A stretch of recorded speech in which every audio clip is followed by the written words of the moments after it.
2019년 8월에 호남대 사회복지학과를 정년퇴직한 저자는 재직 중에 한국연구재단의 지원으로 2000년 이후 10여 년 동안 1000명에 달하는 대한민국 은퇴자들을 만나 인터뷰하고 그중 베이비붐 세대 은퇴자 300여 명을 상대로 심층 면접을 했었다. 이 책은 지금의 30대 40대 직장인들이 은퇴할 때 후회하지 않도록 하기 위해서 저자가 직접 만나 인터뷰했던 은퇴남들의 후회 목록을 밝히고 이들이 전하는 은퇴 순간의 진실에 대한 생생한 이야기를 담고 있다.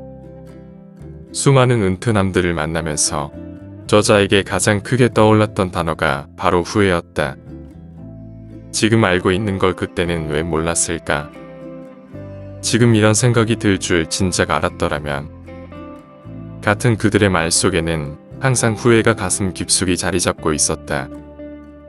그렇다면 저자가 보고 들은 은퇴남들의 후회 목록에는 어떤 것들이 들어 있었을까? 첫 번째 후회, 악기 하나쯤 연주할 수 있었더라면. 악기만을 의미하는 것이 아니라 내가 좋아할 만한 취미생활을 말하는 것이다. 취미생활을 즐기는 사람은 자신감과 성취동기가 높으며 도전과 변화를 즐기는 성향이 강하다고 한다. 그 이유는 취미가 행복의 포트폴리오 효과를 불러와서이다. 행복감의 원천이 여러 개가 된다면 그만큼 생활이 즐겁게 된다. 두 번째 후회, 인생의 한창 때 나만의 시간을 가졌더라면. 세 번째 후회, 노는 만큼 성공한다고 하더니 고작 여행 1, 2주일 다녀온다고 해서 내 생활이 바뀌지 않는다고 후회남들은 말한다. 시간은 남는데 노는 법을 모르겠다가 이들의 하소연인 것이다. 그냥 노는 것은 내 생활을 바꾸어 주지도 행복감도 채워주지 못했다는 것이다. 네 번째 후회, 동료와 후배들에게 좀 더 친절했더라면. 다섯 번째 후회, 내 일을 정말 좋아했더라면. 여섯 번째 후회, 아무데나 최선을 다하지 않았더라면. 열심히 산 사람들이 후회하는 말이므로 그들의 최선을 다한 삶은 존중을 하고 싶어진다. 하지만 이들이 가족들에게도 존중을 받았으면 하는 마음이다. 모든 일에 과한 최선을 다하기보다 그 힘으로 다른 곳에도 최선을 다했었어야 했다는 후회이다. 일곱 번째 후회, 나를 돈 버는 기계로 만들지 않았더라면. 여덟 번째 후회, 외로움과 좀 더 친하게 지냈더라면. 아홉 번째 후회, 성급한 대박을 줬지 않았더라면. 열 번째 후회, 내 몸을 좀 더 소중히 다뤘더라면. 11번째 후회, 치열했던 그때부터 글을 썼더라면. 12번째 후회, 나만의 멋과 매력을 가꿨더라면. 외모에 대한 이야기이다. 패션 센스가 그 하나의 예이다.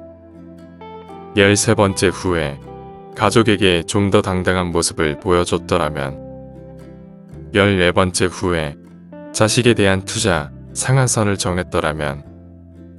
15번째 후회, 아내와 함께 노는 기회를 놓치지 않았더라면. 16번째 후회, 물질보다 경험을 더 많이 소비했더라면. 이렇게 늙어간다는 게 참 안타깝다며. 그 시절로 돌아간다면 아파트 평수 늘리는 것보다 식구들하고 기억에 남을 추억을 썼는데 돈과 시간을 쓰겠다고 후회남들은 말한다.